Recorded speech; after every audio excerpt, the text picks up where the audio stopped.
Oi, tudo bem? Bem-vindo, bem-vinda a mais uma Prosa com Bertalha. Prosa cada vez mais fantástica, onde as pessoas do bem vêm aqui para contribuírem com os seus conhecimentos, as suas experiências. E olha que tema fantástico nós estamos trazendo hoje aqui para a Prosa com Bertalha. O impacto da sazonalidade em supply chain.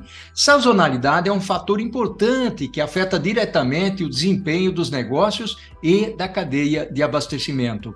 Entendê-la nos ajuda a prever, planejar e executar as ações necessárias para atender às demandas de mercado.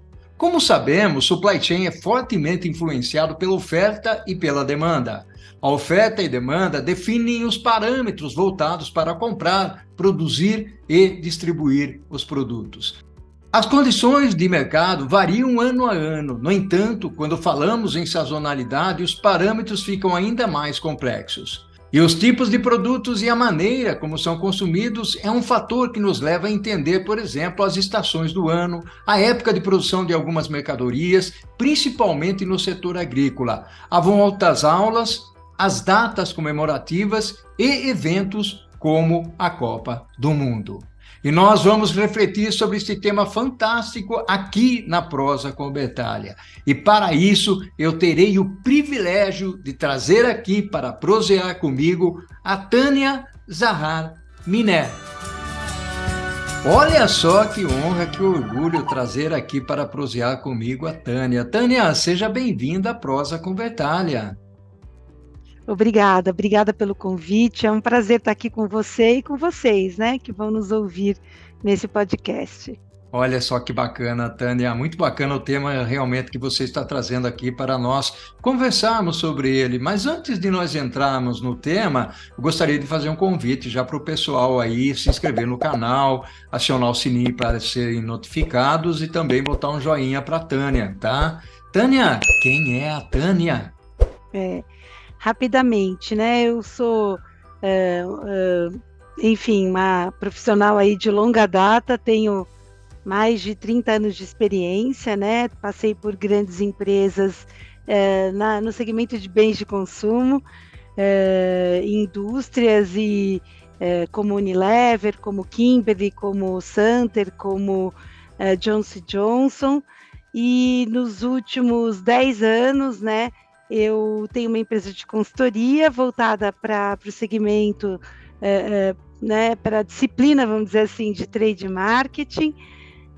Que mais eu posso falar para você? Eu sou também professora da SPM, da FIA, né? Fiz meu mestrado na SPM e tenho uma longa carreira acadêmica aí que foi em paralelo com a carreira que eu tive, né, no mercado aí na indústria. E estou super à disposição aqui para a gente trocar nossas visões sobre esse tema tão rico e quente que é a sazonalidade ligada, né, às questões logísticas, que sem logística, né, Paulo, a gente não tem consumo, a gente não tem. Não adianta, né? Sem logística, a gente não tem mercado, essa é a verdade, né? Exatamente, exatamente. Tânia, fantástico. Aí você trabalhou, inclusive, em algumas empresas pelas quais eu passei também. Unilever é uma delas, uma baita de uma escola e uma baita experiência que você tem aí, Tânia. E já vamos mergulhar nesse tema fantástico que você trouxe como sugestão aí. Falar de supply chain já é um desafio. Imagine falar de sazonalidade no supply chain. Vamos lá, vamos desbravar esse assunto, Tânia? Vamos desbravar. Temos aí muitas coisas para falar. Eu acho que várias questões importantes, né? De categorias que você mesmo citou aí na sua introdução, né? Principalmente no segmento de alimentos, né? Ligados a questões, né, quando a gente fala de commodities, as questões agrícolas, as questões, né, das safras, que são super importantes, né, que impactam diretamente e indiretamente produtos industrializados, né, então acho que é muito importante a gente pensar e na sazonalidade do calendário promocional, né, que é trabalhado muito pelo segmento de varejo, setor de varejo, né, vamos dizer assim, que é super forte e precisa trabalhar a questão da sazonalidade aí de uma maneira muito planejada para não ter ruptura e falta de produto, que é um problema gravíssimo, ainda nos dias de hoje. Você sabia disso, Paulo? É verdade, Tânia. E tem nós temos aqui muitos estudantes que acompanham a prosa com Bertalha, nós temos muitos profissionais, logicamente, e professores. E muitas vezes a gente pensa em sazonalidade com algum tipo muito específico de característica. Ah, chegou no final do ano, tem o Ano Novo, tem o Natal, mas é muito mais amplo do que isso, né, Tânia? Ou seja, se a gente É, trouxer exemplos característicos de produtos. Aliás, eu gostaria que você trouxesse alguns exemplos de produtos aí, embora eu já tenha mencionado alguns. vamos falar. Então, olha, gente, sazonalidade se entende, né, quando a gente fala do setor varejista, que aí é praticamente um terço, que movimenta um terço do nosso PIB. Sazonalidade tem a ver com esses períodos. A gente chama até de eventos sazonais, Paulo, no nossa linguagem aí do varejo, da indústria, que estão trabalhando essas datas. Então, são as datas promocionais que são extremamente importantes. Nós estamos passando por uma delas, que é a Copa do Mundo, que o Paulo citou no início do nosso podcast. Nós estamos passando pelo Natal, que é o primeiro evento mais importante do varejo brasileiro, e o Ano Novo, né? As festas como um todo movimentam aí diversas categorias. Vamos falar que categorias que são movimentadas. Quando a gente pega, por exemplo, a Copa do Mundo, né? Então, tudo que é voltado para entretenimento, né? Para o segmento de bebidas, alimentos que acompanham, que as pessoas gostam, né? Então, normalmente, os eventos esportivos, no caso da Copa do Mundo, são acompanhados com o velho e bom churrasquinho, né? Então, você tem aí as proteínas, né? Você tem os segmentos de bebidas alcoólicas e não alcoólicas que acompanham esses eventos, pipoca e outros tantos, né? O brasileiro é muito criativo, aproveita esses momentos de jogos. Uma pena que a gente, né, não teve efetividade aí na nosso último jogo, mas que são momentos onde as pessoas se reúnem e aí movimentam diversas categorias. Um segmento também que é muito movimentado também é o de bares e restaurantes, o food service, né?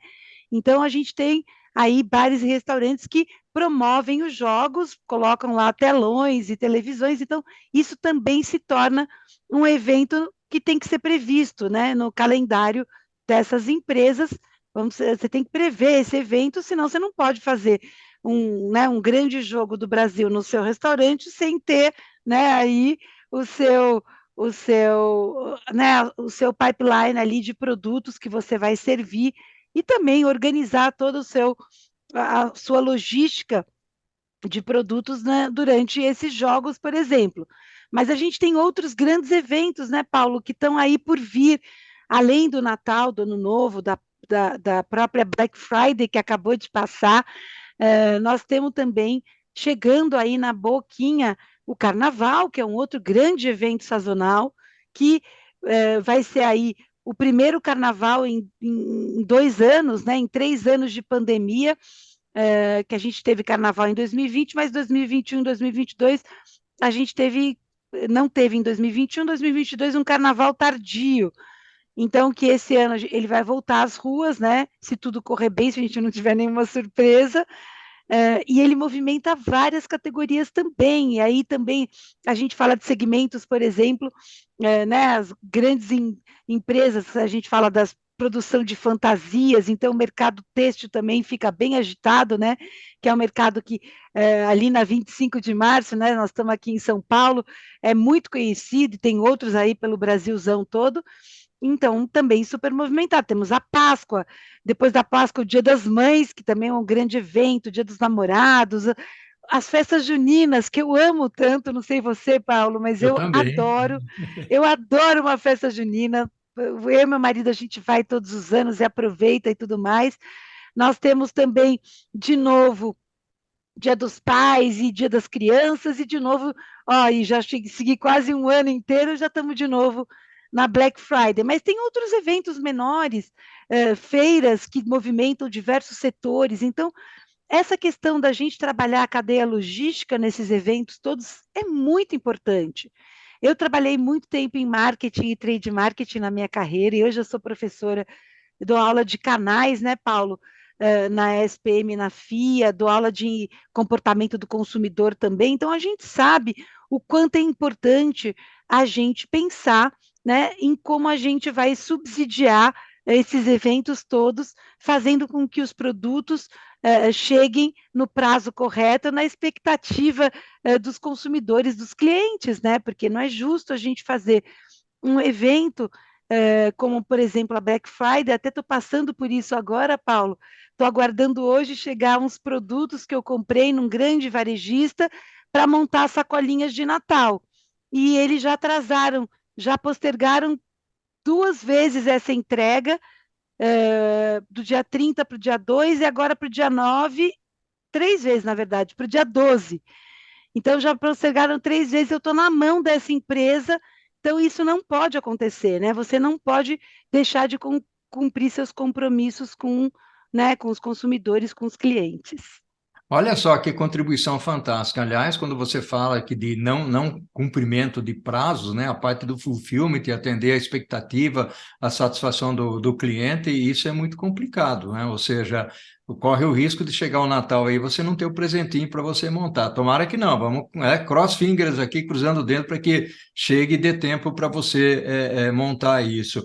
E é importante, né, Tânia, a forma como você trouxe o conceito e depois você extrapolou para quais são as datas. Não são apenas datas, né? Nós temos temporadas, né? Nós temos agora chegando aí janeiro, fevereiro, época das férias, onde o pessoal sai de um lugar, vai para o outro.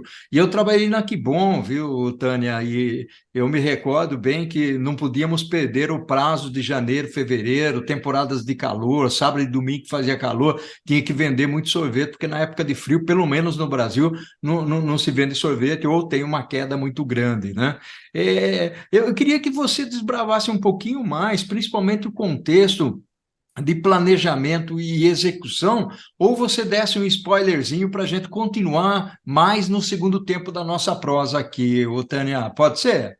Não, perfeito, excelente. Você trouxe a questão do verão e do inverno, que eu esqueci de citar, né? Mas essa sazonalidade para várias categorias, o sorvete é um exemplo, né? Eu acho que tem outros exemplos importantes também, como você pensa na indústria farmacêutica, você tem toda a parte do inverno que traz alergias, a parte Hum. de antigripais, antitérmicos, todo esse contexto, né, das viroses de inverno, né? Que também é um segmento importante. Quando você pensa, por exemplo, em categorias de queijos, vinhos, azeites, alimentos em geral, para o frio e para o calor, né, que eu acho que são super importantes. Mas como é que as empresas deveriam se planejar, né? Então, quando a gente pensa no nosso business plan, no nosso plano anual de negócio, né? O que as empresas deveriam fazer? Elas sentarem juntas num time multifuncional, que hoje são denominados de squads, né? Hoje as pessoas se unem e falam: bom, nós temos 2023 aí na boca, o que a gente vai fazer, né, nesse ano que vem? Como é que a gente se planeja? Né? Olhando também as restrições de insumos, né, Paulo? Porque não podemos esquecer que a gente tem muita dependência do petróleo, não só para frete, mas para muitos produtos de consumo que têm embalagens plásticas e também para a indústria química que usam o petróleo como alguns ingredientes do petróleo, como por exemplo detergentes para lavar roupa, que usam alguns ativos. Então a gente sabe que tem muitas empresas que dependem dessas cadeias de commodities que são importantes. Então há que se planejar, né, alinhado com o planejamento anual da empresa, que as empresas têm que ter uma flexibilidade de fazer o plano anual, trimestral, mensal e fazer revisões constantes, né, Paulo? Segundo, a gente sabe que o ano que vem a gente tem um ano, provavelmente, onde a gente vai ter redução de demanda de commodity, e talvez a gente até tenha oferta maior de commodity para o mercado interno, se uma China começar a entrar em recessão, esse tipo de coisa. Então, esse planejamento é muito importante.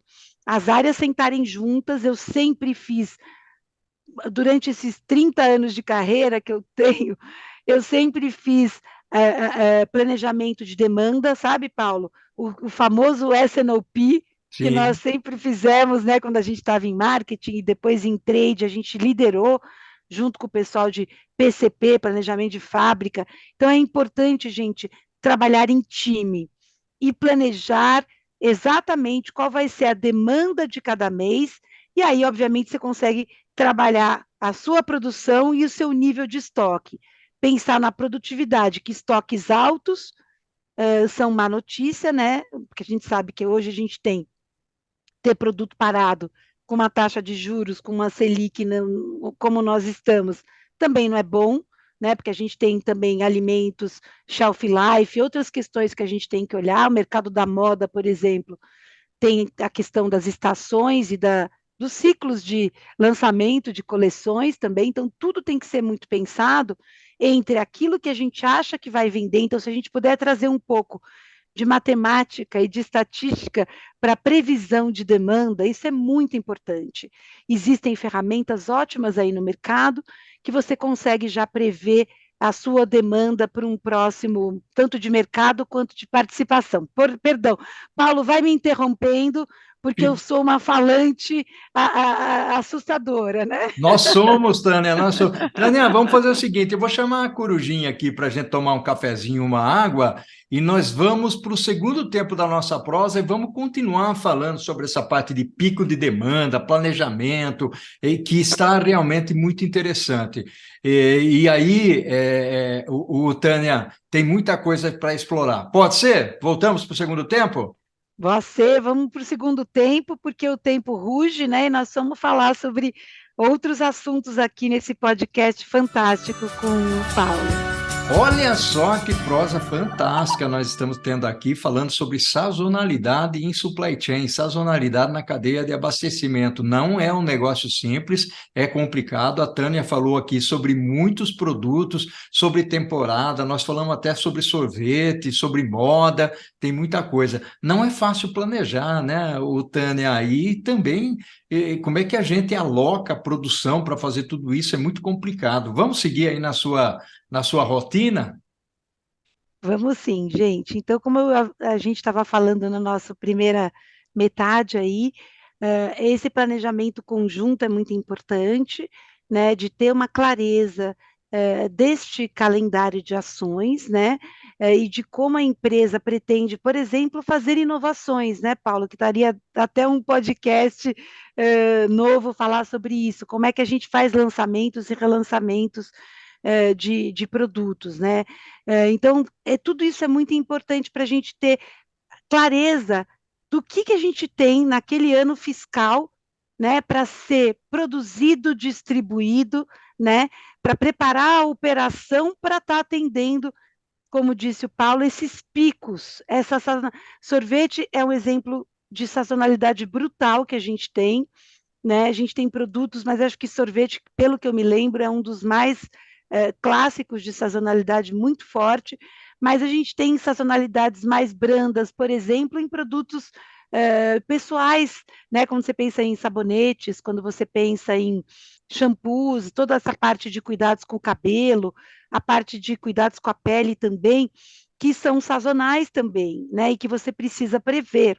Essa previsão, ela pode ser feita de uma maneira mais técnica, como eu estava falando, por modelagem estatística, onde você vai ver, vai ter que inserir a sazonalidade, vai ver que a sazonalidade é um dos componentes que faz a sua curva de demanda variar durante um período de 12 meses dentro do seu ano fiscal, seja ele qual for, né?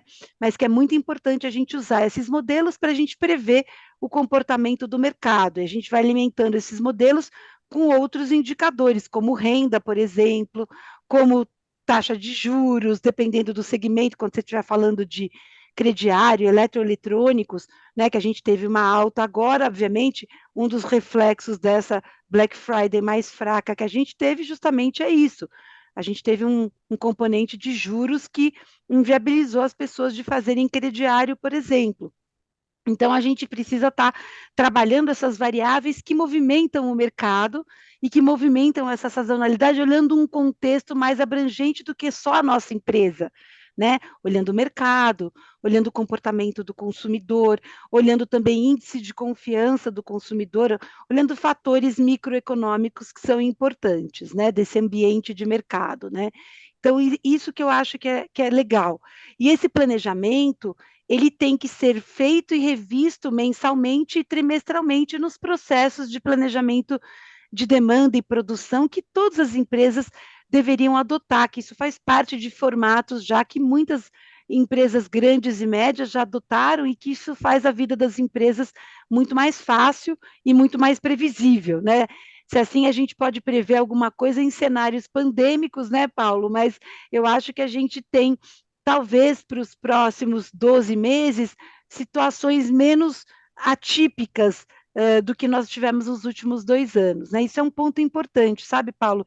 Que eu tenho conversado bastante com os meus colegas aí no mercado. Você também é um experiente profissional também, mas como está difícil a gente olhar para os últimos 3 anos, 2020, 21 e 22, e ter uma base de comparação, né, do ponto de vista de período. Que período eu vou adotar? Essa é uma pergunta que eu tenho ouvido muito. Professora, que período? Ou até dos meus clientes, que período que eu adoto? Então, isso tem que ser olhado caso a caso, segmento a segmento, porque cada empresa teve um impacto distinto na sua curva de demanda, né? Não sei se você quer fazer alguma pergunta, Não, Paulo. eu concordo contigo, ou seja, nós vivemos aí um momento, vivenciamos um momento bastante conturbado, nós sofremos muitas rupturas, principalmente com os lockdowns, né? Navios que não podiam descarregar ou carregar, e, portanto, o transporte não era feito, produtos não eram movimentados, insumos não chegavam nos países, então nós vivenciamos uma situação extremamente anormal, né? Ou seja, tanto que nós hoje apregoamos um pouco dessa normalidade, dessa não vivência dentro de um aspecto normal daqui para frente, né? Então, essa é uma situação. Agora, quando nós falamos, apenas para complementar aqui, quanto mais nós tivermos uma cadeia de abastecimento otimizada e com flexibilidade, melhor nós vamos trabalhar. É lógico que não é fácil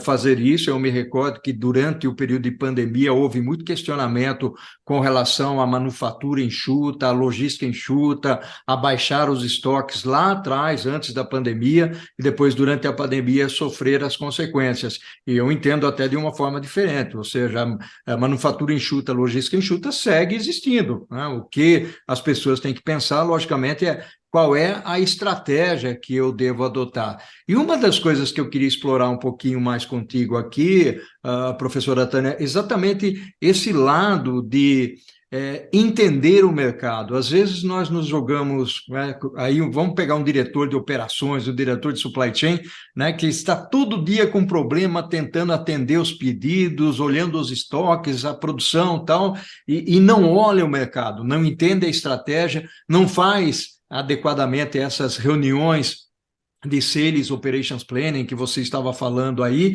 né? Então, falta um pouco dessa conexão entre a empresa e o que está acontecendo no mercado. E isso é uma obrigatoriedade, né? Como é que você enxerga isso, professora?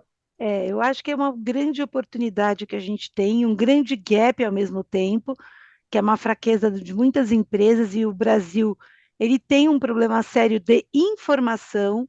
Então, quando a gente fala, por exemplo, né, você pega dados de uma empresa que faz leitura aí dos tickets do varejo, uma grande empresa, que é a Neogrid, por exemplo, né, até mesmo uma Cielo, essas grandes empresas, que a Neogrid tem o dado de ruptura. Mas eu lembro, Paulo, né, a gente que é mais velho, tal, eu lembro que há 15 anos, 20 anos atrás, a ruptura que a Neogrid media era ao redor de 15%, média. Aí falando de bens de consumo, diversas categorias, sei lá, umas 200, 300 categorias de bens de consumo. Supermercado, que é um segmento aí bem importante do varejo brasileiro. Quando você pega 2022, esse índice está em 10, 11. Tudo bem, passamos por uma pandemia, eu lembro quando a gente teve também a greve dos caminhoneiros lá no governo Temer também, isso tudo impacta muito as cadeias logísticas e a pandemia, como o Paulo acabou de relembrar, o suor e o sacrifício que foi entender as cadeias logísticas que se romperam, se fragmentaram nesses últimos 2 anos, né? Mas o que eu fico pensando é como é que a gente evoluiu tanto com dado e a gente continua tendo apenas 5 pontos percentuais abaixo de 20 anos atrás, onde eu tinha pouquíssima informação. Então, gente, a gente precisa entender o ticket do consumidor, aonde ele está comprando, o que ele está comprando, e começar a trabalhar, entender essa sazonalidade do consumo, entender as categorias, cruzar dados com outras informações de comportamento de consumo, e é olhar esse dado, essa informação, né, transformar dado em informação, para que a gente consiga ter um sortimento mais inteligente, um sortimento que o consumidor quer, e não aquele que a indústria e o varejo querem, mas que o shopper, aquele que está ali no ponto de venda comprando, o que ele quer, né? É claro que tem segmentos, Paulo, que é mais fácil você substituir um item pelo outro, né? E o varejo faz isso. Quem sai perdendo normalmente é quem é o fornecedor, quem é a indústria. Porque se o consumidor está ali no ponto de venda comprando e não acha o produto, então ruptura é um problema sério ainda. Ele vai comprar o que tiver, ou ele vai trocar de ponto de venda, na melhor das hipóteses, para procurar a sua marca habitual. E a gente sabe que o consumidor sempre tem uma, duas, três opções que substituem as suas marcas habituais. Então, eu acredito muito que o que vai salvar a gente é a informação, sabe, Paulo? Trabalhar essa informação na cadeia como um todo, colaborativamente. Quando você pensa em varejos multimarcas, que tem fornecedores de um lado e consumidores de outros, como é que eu trabalho essa informação de uma forma. Por isso que eu até citei para você antes da gente conversar lá no nosso preparo desse podcast, né, gente? Que a gente tem iniciativas já em alguns segmentos de mercado que trabalham a cadeia logística integrada entre indústria, varejo e consumidor final. Então, eu acredito muito nesse formato. E a gente sabe que a gente não tem todo o varejo brasileiro, que tem muita informalidade ainda, todo esse dado que é lido e é repassado entre consumidor, varejo e indústria, né? Muitas vezes esse dado não está estruturado de uma forma a ser lido, perdão. Então, eu acredito muito na informação. Eu acredito que a gente possa ter, trabalhar melhor, um mix melhor, um sortimento melhor, para poder atender as demandas do consumidor naquele momento que ele está comprando. E está mais complexo, Paulo, porque nós temos mais canais. Antes a gente tinha menos canais antes da pandemia, e agora o canal digital tomou um vulto, segundo os dados da. Daria um outro podcast também para a gente falar. Segundo os dados da FGV, a gente tem 20% do nosso varejo já em formato digital. E-commerce, marketplace, WhatsApp, Última Milha lá, como iFood, Rappi, etc. Ou seja, temos mais canais, está mais complexo entender de onde essa demanda vem. Então, os desafios para os próximos períodos aí são bacanas, eu acho, viu? Que bacana, fantástico, Tânia. Nós estamos chegando ao finalzinho aqui da nossa prosa. Eu queria que rapidinho você deixasse uma mensagem para as pessoas que trabalham com sazonalidade, ou seja, nós sabemos que não é tão fácil assim resolver todos esses problemas, mas um aconselhamento de quem vivenciou isso na vida empresarial, hoje tem seus clientes e ainda por cima dá aula. O pessoal pergunta, né, essa coisa do dar aula, né? Você trabalha também, né, Paulo? É verdade, eu escuto muito isso aí. É muito bom. Mas, Paulo, o que que eu diria para vocês, né? Eu acho, para encerrar aqui o nosso papo, que foi muito legal, a gente sempre está aprendendo, né, uns com os outros aqui. Eu encerraria da seguinte forma: eu acho que planejar, executar bem e monitorar a execução, né? Saber se realmente, eu planejei determinado mix para aquela sazonalidade, eu planejei uma campanha, uma ação promocional para aquela sazonalidade. Como é que eu executei essa campanha? Faltou o produto? Sobrou o produto? Porque todo mundo fala, faltar produto é um bom problema. Não é. Isso cria uma série de rupturas na cadeia, né? Então também não é bom. Faltou o produto. Planejei uma campanha, foi um sucesso, explodiu, faltou. Não é bom para ninguém. Então, eu diria que depois monitorar e aprender com os erros, né? Ah, por que aquela campanha faltou o produto, ou por que sobrou, né? E por que a sazonalidade impacta tanto? E a gente também sabe, gente, que a sazonalidade ela pode impactar negócios diferentes, categorias diferentes, mercados diferentes, de formas distintas também. Não adianta a gente achar que todo mundo vai vender mais no verão, né, Paulo? Provavelmente vinho não vai vender mais, né? Talvez vinho branco, ou espumante, mas a categoria se movimenta mais no inverno. Então a gente tem que aprender sempre monitorando e utilizando a informação como um nosso aliado. Eu diria que essa seria a minha mensagem. E trabalhando conjuntamente, sempre a equipe de supply, junto com a equipe de marketing, a equipe de trade marketing, o comercial como um todo, né, vendas e tudo, também junto desse trabalho aí de demanda que é sempre muito desafiador em qualquer indústria que eu já tenha trabalhado. Bacana. Tânia, gratidão enorme pela sua participação, pela sua contribuição aqui na Prosa Convertaglia, ao infinito e além, Tânia. Ao infinito e além. E vamos aí, Paulo, se você achar que em outras oportunidades a gente pode voltar, falando de outras questões aí que sejam do meu repertório, da minha experiência, será um prazer. Com certeza. O que nós fazemos em vida, Tânia, ecoa na eternidade. Um abração, gratidão enorme para você. Obrigada, viu? Tchau, tchau.